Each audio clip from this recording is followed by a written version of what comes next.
ছেলের জন্য অঝরেই ঝরছে দুঃখিনী মায়ের চোখের পানি। মায়ের সব দুঃখ কষ্ট মুছে দেওয়ার কথা দিলেও সেই কথা রাখতে পারলেন না শাহরিয়ার।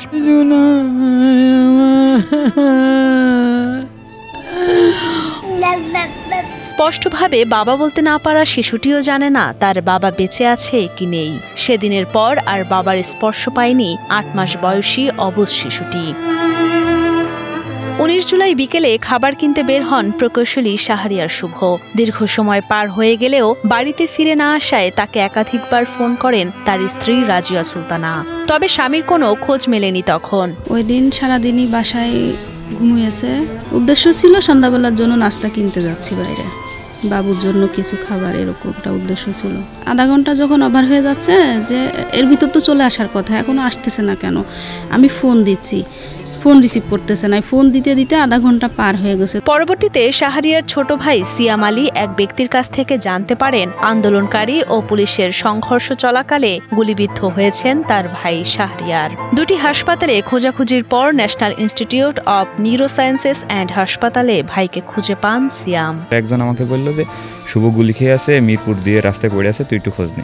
10 ওখানে গিয়ে দেখলাম যে অনেক লোকজন ওখানে লাঠি শট এবং দেশীয় অস্ত্র নিয়ে কয়েকজন ঘোরাঘুরি করছিল। ওদের কাছে জিজ্ঞেস করলাম যে ভাই আছে এখানে, শাহরিয়ার নামে কেউ গুলি খাইছে কিনা?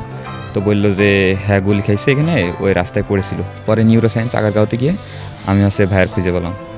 তো গিয়ে আমি ওটিতে খুঁজে পেলাম ভাইকে। অস্ত্রোপচারের মাধ্যমে শাহরিয়ারের মাথা থেকে গুলি বের করার পর শনিবার দুপুরে আইসিইউতে নেওয়া হয় তাকে। তবে চিকিৎসাধীন অবস্থায় মঙ্গলবার সন্ধ্যা 6:30টায় মারা গেলে তার গ্রামের বাড়িতে তাকে দাফন করা হয়। রাব্বা, আর 1 বছর 6 মাস পরে তুমি বসে বসে খাবা, তোমার কিছু করতে হবে না। এখন মেঘে আমার সব ঝড়ে সব তছনছ করে দিয়ে গেল। 19 জুলাই ভাই সন্ধ্যার দিকে গুলিবিদ্ধ হয় এবং 23 জুলাই ভাই ইন্তেকাল করে। এবং যে সময় ভাইয়া গুলিবিদ্ধ হয় তখন 2জন ভাইয়াকে উদ্ধার করে হসপিটাল নিয়ে যায়। তাদের কাছ থেকে জানতে পারলাম যে ওখানে 3জন স্পট ডেড হয়েছিল।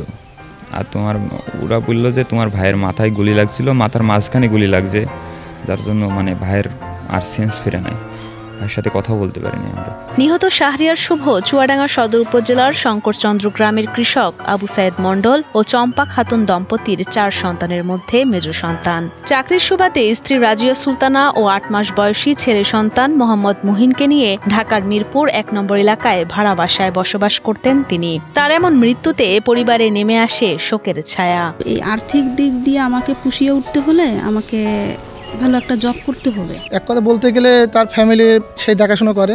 আমি সরকারের কাছে আবেদন করছি তার ফ্যামিলির জন্য দিকে তাকাই।